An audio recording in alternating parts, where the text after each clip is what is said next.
Thank you so much for coming. We're really glad to be bringing the Drupal community in Southwestern Ontario together again for the first time in like 7 years since we had a big camp in this area. Welcome. Thank you for coming here and traveling from wherever you came from, whether it was near or far. I should introduce myself first. For those of you who don't know me, I'm Megan McDermott. I have a little company called Woolwich Webworks, and I also help to organize the Waterloo Region Drupal Users Group. That's about the organizers. So this thing was put on by the Waterloo Region Drupal Users Group. We've been talking about doing this for a couple of years now, so we're really glad people were willing to get together here in Kitchener-Waterloo.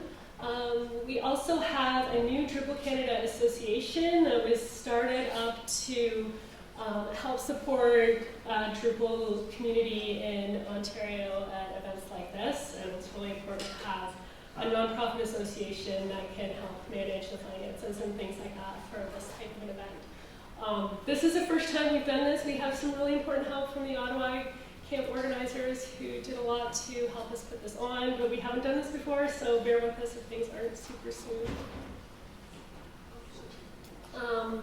So the Waterloo Region Drupal Users Group, the next meeting is November 20th, and if I can confirm with a couple speakers, I can tell you more at our closing, specifically what kind of AI stuff we're going to be talking about in November. We meet at the University of Waterloo at Hague Hall, and that link, I think, should work now. We just set up that subdomain yesterday.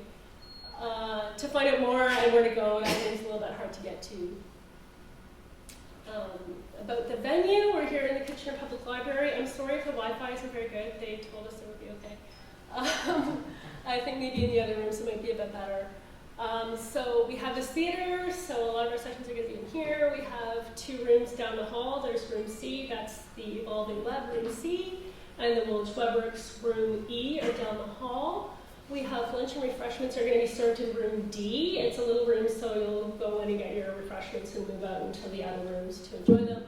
Room D is also available during the day if you want to have like a little small group chat or whatever, or do a little bit of work. Just keep in mind that other library patrons are going to be using some of the other spaces down here. There's also room A and B, so just respect their space. And there's lots of room in the hallway there, so it shouldn't be a problem. Session recording. So all sessions are going to be recorded. We're going to have them available online after the event. You'll see something like this. If the button is red, it's recording. Did you not hit? My button is not red, it's green. There's supposed to be a helper who's helping. Okay. What I'm saying is not that unfair. Nobody needs to watch it after the event, right? But I have a screen recording as well. Yeah, there's a screen recording down here, so speakers, you'll know that. If the button is red, then you're being recorded, so we want to make sure that's working. Okay, our sponsors, so Andrew's going to come in and introduce our sponsors. Thank you, Megan. For those of you who don't know me, my name is Andrew Berry. I work at Lullabot, and I've also been participating in the Waterloo Regional Drupal Users Group for a long while now. But today I want to take a little bit of time just to thank the sponsors who really helped make things happen. We couldn't have done this without our sponsors. If you didn't notice, you didn't have to pay a ticket fee to attend. Lunch is being covered by our sponsors today, and that's all because of their generous support. We have Acquia as our first platinum sponsor, and Martin, would you like to come up and say a word or two? Yes. Yeah, thanks, Andrew. So, Acquia is really thrilled to sponsor this inaugural session of the Southwestern Ontario Drupal Camp. It's a really exciting time in the Drupal community with lots of exciting progress on initiatives like AI and Drupal Canvas, but there are all kinds of exciting things happening, and today we get to hear about a bunch of them. Acquia invests heavily in the success of Drupal, and anyone who has watched the recent Keynote from Vienna can attest to the excitement we share about how the future is taking shape. If Drupal is new to you, we hope today will be the first step in an exciting new path, and as I look around the room, I see lots of people I've known for years. For me, the Drupal community feels like a family, and events like today are a vital part of how we grow the family. So welcome, everyone.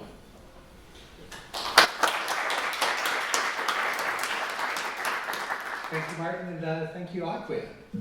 Up next, Suzanne, did you make it? I think not yet. No, not yet. I saw the socks. Evolving Web is also one of our platinum sponsors, and again, you know, their support was key in making this work. And yeah, check out their booth later. I'm sure they'll be there. And from experience, their socks are great. Liam and Megan, would you like to talk a little bit about Woolwich WebWorks? Hi, I'm Megan McDermott, and I'm Liam McDermott. And we're from Woolwich WebWorks, and we're located just north of Kitchener-Waterloo here in Woolwich Township. We like to say that we're a small team that can do big things, and we're been working with Drupal for a really long time, and they're deep in the front end on my side, and Liam does more of the back end kind of development. We do a lot of work extending teams, and we work with larger organizations who need a little bit of help with their team or some expertise in certain areas. So we work with organizations like Perimeter Institute and Ontario Coalition for Agencies Serving Immigrants, so CASI.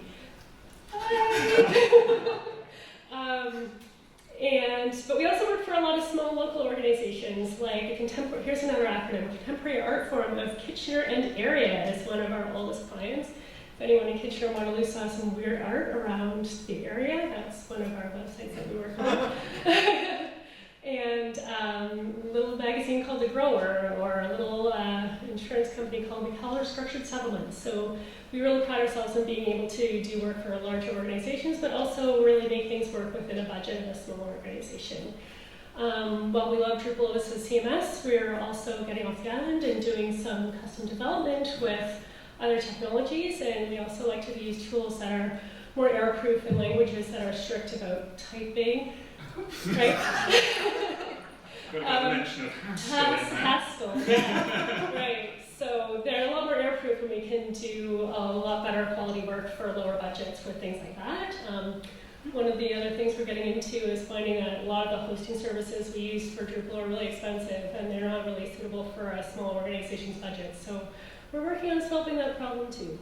We're looking for contractors, so if anyone has any part-time contract availability, please come talk to us. And we have a little booth, so come and visit us out in the lobby area. We're a small team, so I can't promise that we're going to be there, but you can sit and hang out. We have some lounge chairs there. We have the comfy chairs, yeah. So even if we're not there, just go and yeah. sit down, and we have chocolates there yeah. too. So. Yeah, we brought the chocolate. Yeah, so thanks so much for coming. We've been organizing the Waterloo Region Drupal Users Group, and we really felt like we need some more energy and involvement in the Drupal community in this area. So thanks so much for coming to this event, and we hope we'll continue, and we'll see you at the Drupal Users Group. I forgot to mention the Drupal Users Group is hybrid, so we have an online option too if you can't make it in. Okay, Thank you. Thank you.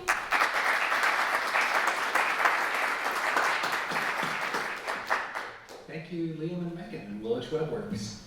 As a gold sponsor, we have Cold Front Labs, and I just wanted to mention that they were one of our very early supporters who was willing to step up as we had basically nothing booked, nothing planned, nothing done, and got us bootstrapped. And this would have been so much more difficult as a new camp without having that ability to get started. So if you see anyone from Cold Front in the hallway track, give them a high five and a thank you.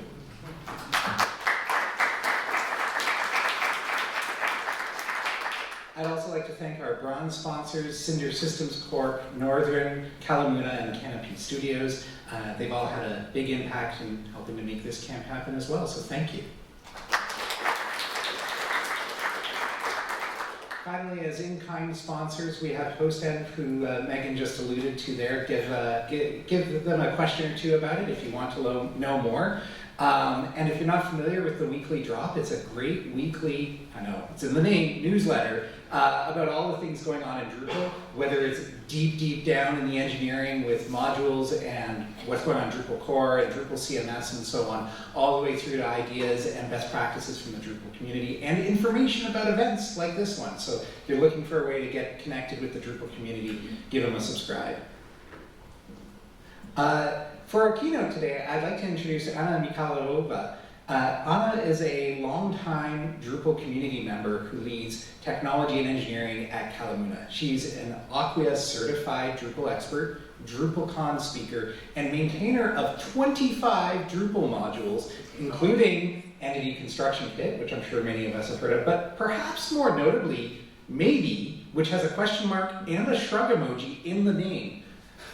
I think we are all looking forward to hearing what Anna has to share about her real-life experiences immigrating from Ukraine and how she regained control and balance in the face of significant change. That feels like it applies a lot to our world today. So with that, can we all give a warm welcome to Anna?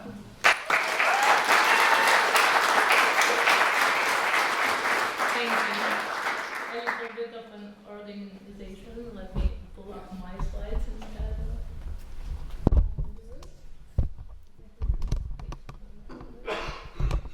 Okay, here it is, and I need to switch to correct presentation. I'll just move this one. Here we go. And I apologize guys, I do need to sit today because of the health reasons, but I hope it doesn't take away from your experience. Okay, so today we are going to talk about conquering change, because as Andrew mentioned, in the modern world the only constant is change. But before we do that, let's again say thank you to the sponsors. We really appreciate your impact and influence to make this camp happen. And I also very appreciate you inviting me to do a keynote. This is my first keynote, so I'm a little bit worried, but I hope that Alright, so outline what we will be covering today. I will introduce myself and my story a little bit more. Then we will talk about the change phenomenon and why it is so difficult for certain people to conquer change or regain stability. And we will talk about the strategies to conquer change, and then we will obviously have some Q&A time at the end. So about me. I'm a Drupal 7 to 9 Acquia Drupal certified expert, and I'm currently director of technology at Kalamuna. Outside of the Drupal world, I'm a nature enthusiast and a dog lover and Ukrainian immigrant. Imagine that you wake up one day and everything you love and care about is gone. Imagine that everything looks unfamiliar and the places that you used to go don't exist anymore. Imagine that people you used to hang out with and care for are not there at all. And imagine that you also don't have any money. And I don't even have to imagine. So because of this many changes that I lived through in my life, I had a lot of tools that I had to develop for myself, but also learn from others in order to be able to conquer change. So first we will be talking about the change phenomenon. So what change actually is? Well, if we start talking about theory, change means an alteration, some sort of a modification or transformation. But philosophically, change is transition from potentiality to actuality. And the movement from one state to another. And because change is so different, that potentiality to actuality looks very different for everybody. For me, that transition started when we decided to come to Canada as immigrants. In fact, I wasn't able to believe that it's actually happening. I didn't know that it was real. I came to the embassy, grabbed my passports, and in fact I grabbed them and I ran away from the embassy as if I was a thief, thinking that they will stop me and take the passports away. Until the very last minute, I couldn't believe that they gave me the chance to start a different life. For my parents, though, it was a completely different experience. They immediately started crying. My mom started crying because for her, the change became immediate and maybe somewhat abrupt. So because of how people process change and how they interact with change, it is very difficult to support each other in a time of change because you don't know what a person is looking for. So I'm hoping to cover some strategies today of how to help others and help yourself. There are typically two types of change. One is planned and controlled, a deliberate movement from one state to another, And another one is unplanned or spontaneous, which happens unexpectedly or naturally. In my case, we had an unplanned change of starting a new semester in Canadian college. We applied for the visa, we took all of the steps to be there and moved to Canada. But then there happened an unplanned change, where in my first year in college, the war in Ukraine started in my region, and that was unexpected. It did happen as a response to external pressures, as often spontaneous change does, but it didn't help me to deal with it. In fact, it was able to destabilize my ability to cope with my class workload as well as with my future in Canada. But change is relative in nature. For instance, some people think that it is planned, while other people think that it is unplanned. As an example with my mom, when we were living in Ukraine was a very good, glorious European country that I actually doubt that I should move out of. We just had Euro 2012, and the country was fantastic. And my parents felt that the country was providing for us everything we needed to have a successful life. For them, it was a spontaneous and unexpected change. If you and your organization going through changes, the perception of change changes from leadership to an employee. From the management perspective, change may be strategically planned and controlled, and of course aligned with long-term goals. But from employee or stakeholder perspective, that may change how they feel. They may change, they may feel imposed and spontaneous, and they may not feel involved. So it's a very thin ice and kind of a nice balance between what you give to your employees to know and what you plan in private in order to keep them engaged and involved. People the best process change when they are involved. So for a lot of people, change can be scary. Why is that? Well, first of all, it's a fear of unknown. Change, of course, introduces uncertainty. It's, of course, also loss of control. Change often means giving up all routines or decision-making powers that you establish. Like you're giving up the comfort with the familiar, and you, of course, having fear of failures. With the development background, a lot of you probably heard of imposter syndrome. So fear of failure, sometimes even amplified by this syndrome. And loss of an identity, because you know that you belong to a certain organization, like changing a job, or you know that you do certain things, so that you belong to a particular cultural mentality. And because of that, you're feeling that your belonging is being stripped away when the big change happens. It happened to me when I was switching jobs. I felt like I needed to change it, and it definitely was planned, but I definitely was scared as well. And when I talked to my ex-boss about it, he encouraged me, and he said that my career will go forward rapidly if I were to do that. But at that moment, I was too scared to realize it. But what is surprising is people need change. Because without it, you cannot grow and learn. Change pushes people out of their comfort zone. It breaks stagnation. Because routine provides stability, and people get very, very comfortable with it. But too much of it leads to stagnation, boredom, disengagement, or even burnout. So if you feel burned out, often it's not because of stress, but it could be because your environment is too familiar and you need a little bit of a challenge and a change in your life in order to break out of the burnout cycle. Change brings innovation and progress. On a collective level, the more innovation you do, the more change is occurring, but it always is well controlled and monitored in healthy teams and organizations. It also helps you establish resilience and adaptability. When people experience change, they build resilience, and without resilience, you cannot be successful in the modern world. And it, of course, leads to the self-discovery and fulfillment. Because you're changing and you're out of your comfort zone, you can get onto additional self-discovery exercises and find different fulfillments that you haven't considered before. So I do recommend you looking into experimenting with small change in order to exercise these muscles in yourself. For me, when I started at Kalamuna, I got on a new track and on a leadership journey. And it was a little bit scary, but ultimately was very rewarding. In general, I didn't understand that I needed change, but one of my professors told me that you need to stay at your first job for 4 years. 1 year to get familiar with it, 2 years to get to know every single detail, 3 years to master it, and 4 years to get bored of it. And I felt that it wasn't necessarily true.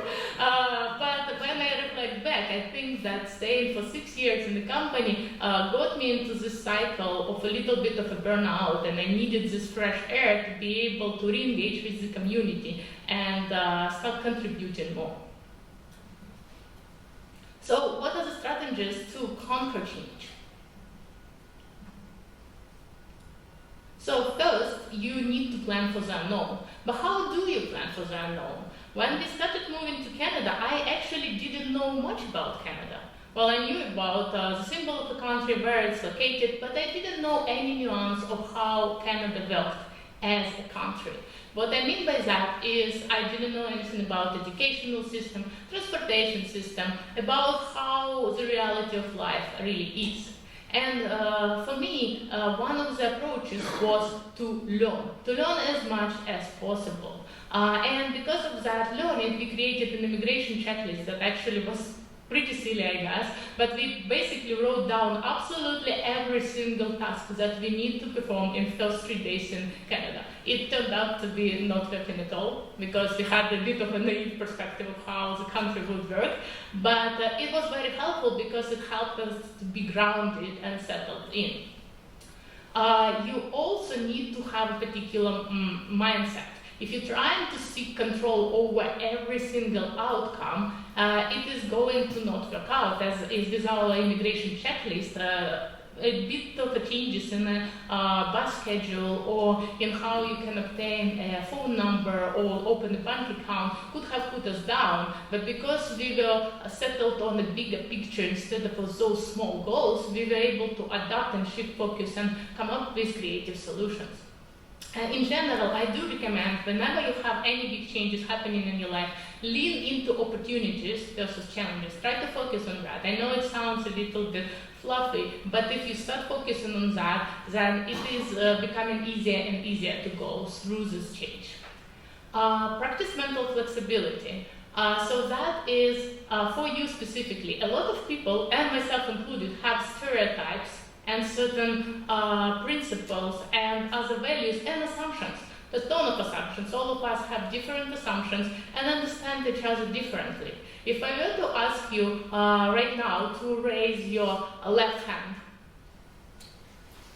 look, you all did it slightly differently. Somebody raised it a little bit higher, somebody a little bit lower, somebody didn't raise it at all, and it is totally normal. But those are all different assumptions that just played in the room that basically told you how to raise your hand, right? Because you didn't have an exact instruction. You played with your assumptions of how you see people raising the hand. That happened to me too. I actually felt a lot that common sense should be common when I started in Canada. And I'll tell you about a bus story. Basically, in the third day in Canada, we got in a public bus. Everything was fantastic. We were following the bus stops, except we learned that we cannot get off the bus. We didn't know why the bus wouldn't stop at every single stop, because in Ukraine it certainly does. So we were watching other people to see what are they doing, and it wasn't obvious. It was actually scary. We thought that maybe a person pulled that yellow cable, but we were not sure. I asked my husband, and he said, well, what if it's electrical? What if they arrest us? That could be it, right? But look at it, guys. It was common sense for absolutely everybody else on the bus. They didn't know what to do. We missed our stop. We actually got 2 stops later when somebody else pulled the cable. Since then, we knew how to get off the bus, but we were open to this new perspective. We could have got defensive and upset that nobody put a note about pulling the cable to stop the bus. Since then, actually, London Transit put little notes under the cable saying that you need to pull it to get off the bus. So I'm very thankful about that. But in general, it was quite a scary experience. You also need to rehearse what ifs. What I mean by that is you need to imagine different futures, good and bad, to normalize uncertainty. It was a lot of uncertainty when we came to Canada and were crossing the border for the first time. In fact, my documents were all processed, but Max, my husband's documents, were not processed at all. And we basically were standing in the different sides of the line. I am in Canada and he's outside. And we were talking to the immigration officer.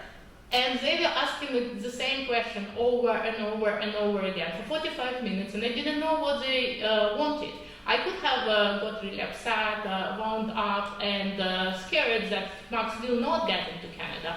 But because we rehearsed that there was potentially an uncertainty that he may not get into Canada, I didn't get upset. I was able to think creatively and answer the officer and ask all the questions in order to be able to understand what is that they were lacking. And they basically, after that, helped us resolve the situation. They needed the documents that we luckily had.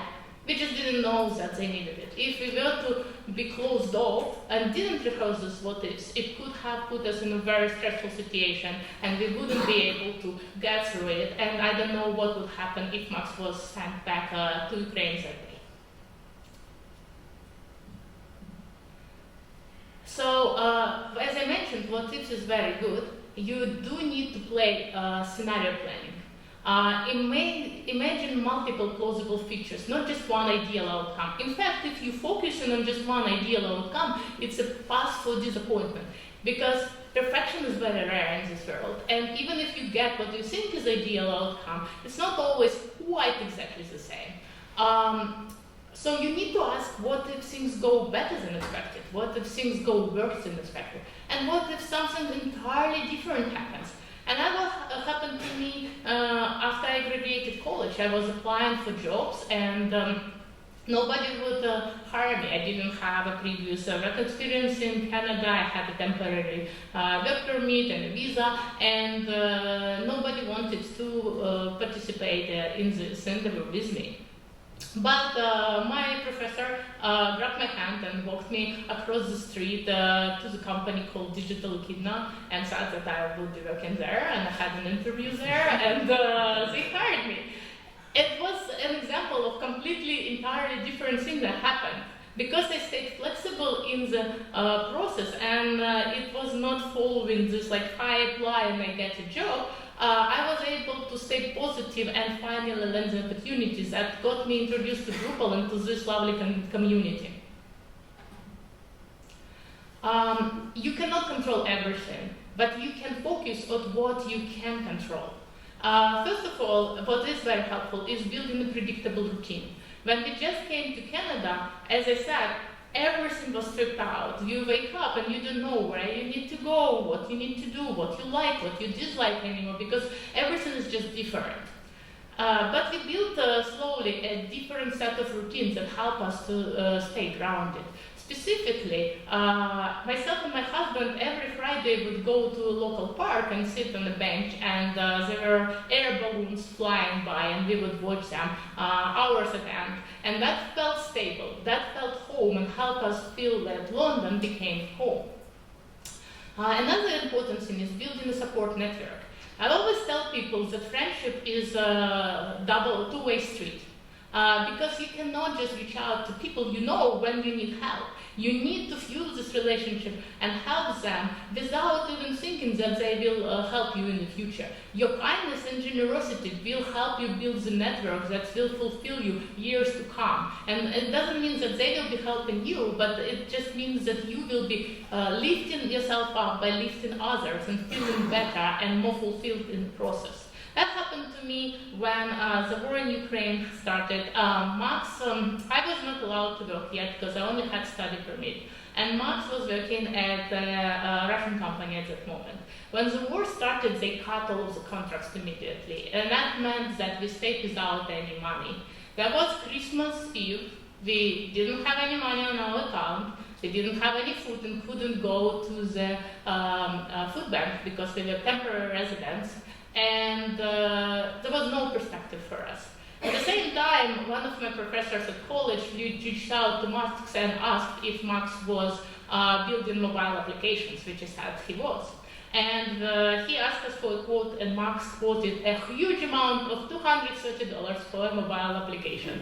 My prof said that was great, an acceptable amount, and that we could build an application. So Max built an application, delivered it, and we thought nothing of it.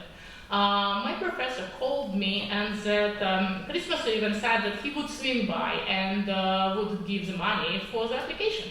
I said, sure, if it's okay with you. If it's not, I can actually get downtown. But he said, don't worry about it, I'll swing by. He comes in and he brings a big envelope with money. I feel bad counting the money in front of him. So I just grab it, say thank you, Merry Christmas, and go back to my apartment. I open the envelope in my apartment, and there are more money in there than we asked, not $230. I immediately feel bad, and there is something of a mistake, and I basically message him and say, look, I think there are more money in there than we needed. How do I give them back to you? And he messaged me and said, no, I think that's the right amount of money in there. In this Christmas, we literally changed our Christmas and how we had that year. We were able to go to the store and get groceries. We were also able to go to A&W, bought one body burger and cut it in half. And they had a promotion where we could get it for $6 and even get a sweet potato fries, which were the most delicious sweet potato fries that I ate in my entire life. Since then, we were able to actually get better and get more established in Canada. Those little things that you can do for others and others can do for you, they matter. In a world where change is always unpredictable and uncontrolled, having a network of people who care for you and for whom you care can become invaluable. You also have now all of the tools at your disposal. You can learn about the upcoming changes and set your expectations accordingly. When we came to Canada, I Googled a lot. Now you do have AI at your disposal to be able to summarize documents and policies and do in-depth research in pretty much minutes. Use it to learn more about the change. Get prepared, set your expectations so that you are not swamped by this storm. And as I mentioned, setting up a series of to-dos to navigate through the change, even if it's searching for a new job or going through the health issues, it's always helping to have some sort of a plan that guides you through the change. The faster you get through the change to the eye of the storm, the easier it is for you to get on another side. But another thing that is, I guess, getting it very difficult for other people is external validation. A lot of us, with the rise of social media, are dependent on the image of other people.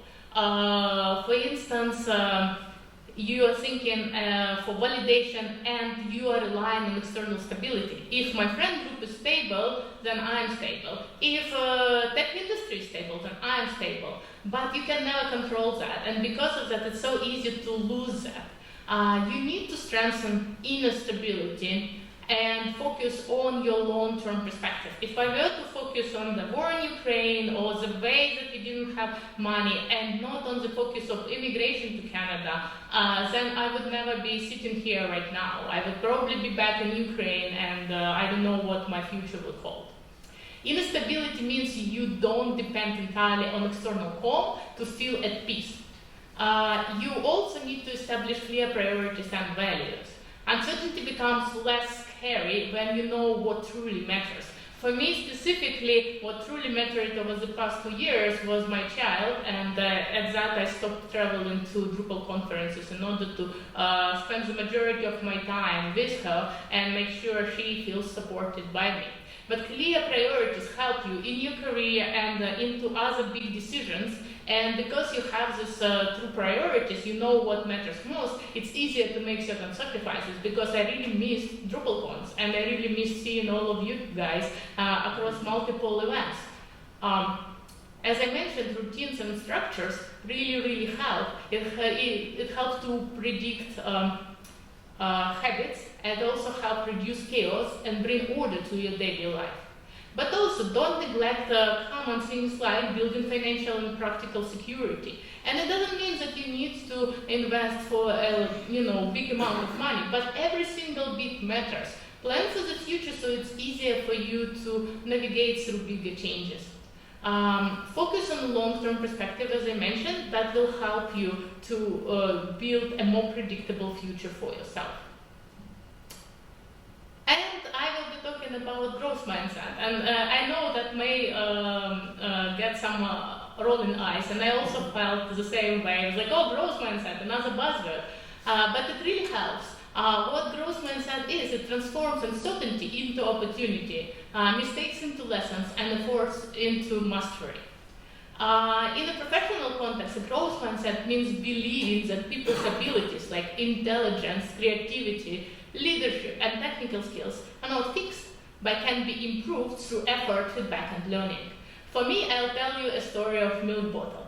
I definitely didn't have growth mindset when I came to Canada. I went to the supermarket and I saw there are two different types of milk container. One is a carton box, and another one is this big bag. I had an assumption that all the milk in this big bag is just in one big bag. For a long period of time, I'm going completely pissed, getting more and more mad at the grocery store that who thought of that? I don't have big enough saucepan or a jar at home to pour all of this milk, but it would be so much cheaper if I were to buy that instead of a carton. For many weeks, I am buying a carton and getting more and more resentful. Not asking anybody what is wrong with this container. I'm assuming that people don't understand that this is impractical. So I actually bulged and I bought a huge, ginormous saucepan. Happy with myself, I grabbed that and I grabbed this 3 liters of milk bag and proud went to the cashier, checked it out, came home, opened the bag to learn there are 3 smaller ones inside. I was like, oh, okay, well, they probably thought that's true. That was an eye-opening situation when I didn't think about that, my perceptions and assumptions could and should be challenged, and I can transform them into opportunity to learn. I actually was very fixed on how bad that container was, but in fact, it wasn't at all. Growth mindset in the workspace helps you encourage innovation and experimentation. Instead of let's test it, instead of saying let's wait until we are sure, you can say let's test it. You're not afraid to make mistakes. I know that my ex-boss always used to say, if I were to punish developers for making mistakes, then we will never have good and innovative code. I learned that from him and I brought it to my teams now because I think that helping to believe that people can change and should change if they need to and improve and innovate together, we'll have a better results and a better culture than a fixed mindset we always done it this way. Growth mindset also improves resilience and adaptability. Change is constant, but if it's well managed by the leadership or by yourself, you don't have to be a leader in order to help your team manage change. Then it becomes less scary and less difficult. In fact, one of my coworkers told the story that at his ex-job, he had a CEO who wanted to become an entrepreneur. So he had objective to launch a business every 2 weeks. Because he thought that even if 10% of the business is not successful, he will become a billionaire. So every 2 weeks they came up with a new idea of a business, would design everything and launch it by the end of the 2-week sprint, and then abandon that idea and launch another one. It was a constant change, but because it was so well managed, people on the team were not stressed, and in fact, he admits it was very fun. Growth mindset builds stronger, more motivated teams. Employees that are involved in growth are more engaged because they know that they have a say in what the company is doing, so they want to contribute to the company even if there are any other challenges the company is going through. It also enhances leadership effectiveness. It makes a leader more trusted, empathetic, and effective because you always believe in your people instead of putting labels on your people. It drives long-term success. It creates learn-it-all culture. And learning all culture is very funny. It's actually part of the mentality I grew up with, and we had an anecdote there that I want to share with you. They come to one child in the class and said, you have to pass Chinese test tomorrow, surprise. And the child wasn't taking Chinese, and the child is all stressed, asking about books and reference. And we come to another child and asking about passing the Chinese test, again, not taking Chinese before, and the child is also stressed and asking for all the references and doesn't know what to do. So they do it multiple times until they come to a child with a growth mindset and say, hey, surprise, you have to take Chinese test tomorrow. And the child says, in which room? So basically, yes, they didn't take Chinese before, but they have a growth mindset and knowing that they will be able to learn and adapt and be able to figure something out as they go. And I know it's an exaggerated example, but it helps you to get through life. My grandma always told me, Anya, you can get through anything, or you can do anything you want if you only want it. And that was great. She never told me like, you're great, you're doing that so good. Like, she never actually put a label on me. She always told me that I can be whoever I want or do whatever I want if I only wanted it enough. So I needed to work for it and obviously do steps for it, but I had a world of opportunities open for me, and I'm always grateful for her guidance in this aspect. So how to cultivate it in the workspace? Well, you can have what we call a lobster day. Lobster is a funny creature. Actually, it breaks out of its own shell in order for it to grow, and then it grows a new shell on top of it. And then it again breaks out of the shell and grows and then gets another shell. So that's exactly what's happening when you have a growth mindset. You are able to break out of your shell and normalize learning and mistakes. Talk openly about what went wrong, that's breaking out of a shell, and what was learned. Reward curiosity and effort. Don't only celebrate outcomes, celebrate persistence and creativity. Give constructive feedback. Again, to get the feedback, you do need to break out of that lobster shell. Frame it as a path to improvement, not judgment, and encourage reflection. And meetings or projects with what did we learn?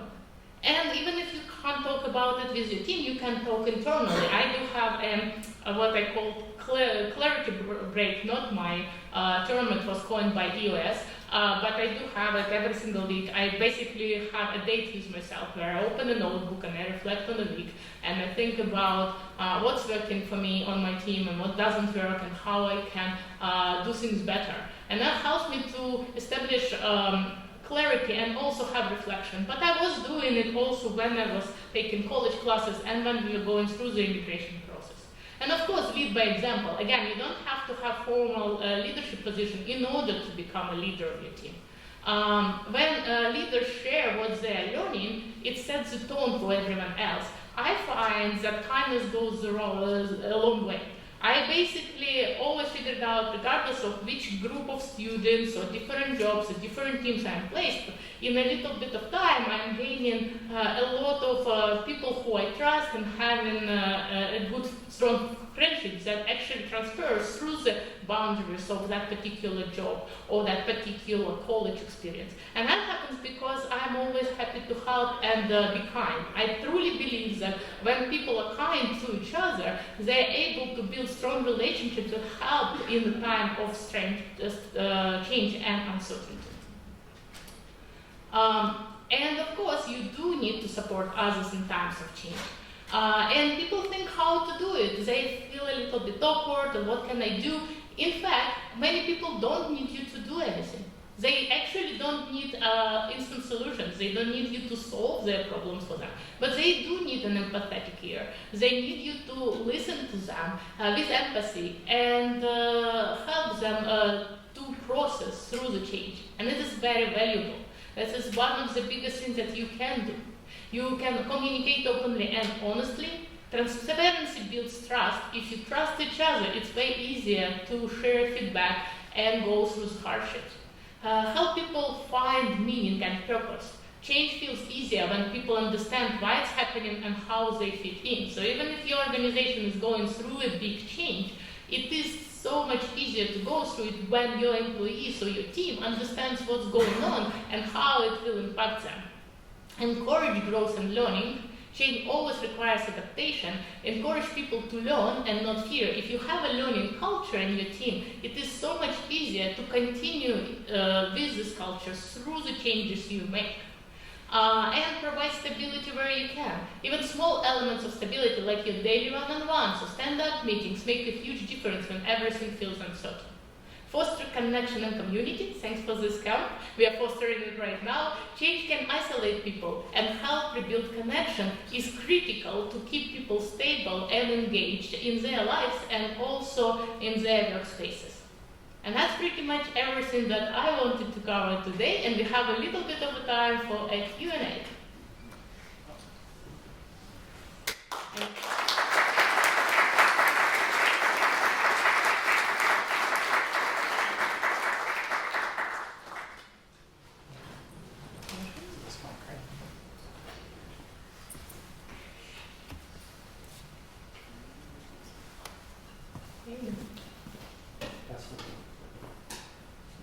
Test 1, 2, 3. Thank you very much for that talk. That was really, really excellent. My question is, when providing and working and collaborating with your team, whether developers or otherwise, what are some of the formats, structures, methods that you find are helpful for, our teams are going through a lot of change right now, tooling, workflows, even the kind of work we're doing. What are some strategies you can recommend to help folks coach their teams through these kinds of changes? Great. So Aidan was asking what other strategies and tools can be used to help coach people through the changes. I actually, again, it's a borrowed idea that works really well for us. I borrowed it from Andrew here. He had a fantastic talk about architectural decisions records, and we adopted that, and that was very helpful. People go through the changes with this architectural decision records. If you don't know what it is, it's basically you are documenting a particular decision of the way you do things, and then the team can have a reference, so that's very helpful. So even if you're changing it, you can add additional kind of augmented records, but then everybody is on the same page. We do believe in not moving one-on-ones, so I keep that space always constant and always predictable when I can, so that people can come to me and ask questions and discuss anything they want. There's no judgment space, so they can bring their ideas. Another tool is we do have what is called a team stand-up, where we basically say about our plans for the week, but also we are reflecting on any blockers or challenges that happened in the previous week and how we could address it. And that's happening weekly, and originally people were a little bit shy to contribute, but as they noticed that this is a routine and they noticed me being vulnerable, they were able to open up as well. We also have professional growth and development check-in, which is basically telling people about what they're learning, how they're applying this learning, and how it's helping in their day-to-day work. And we have lightning talks where everybody can showcase what cool things they were doing. We also have practice meetings where people can discuss what is not working in particular practices and what additional tools or technologies we should be taking. So yes, kind of a bit of meetings, but because we are remote, I feel it's very important to have connections. We also don't neglect social connections, so we allow people to have time to socialize one-on-one or in small groups with a donut. It's an app in Slack that allows you to just talk personal life and build interpersonal connections that will help you through the changes that the company might be having.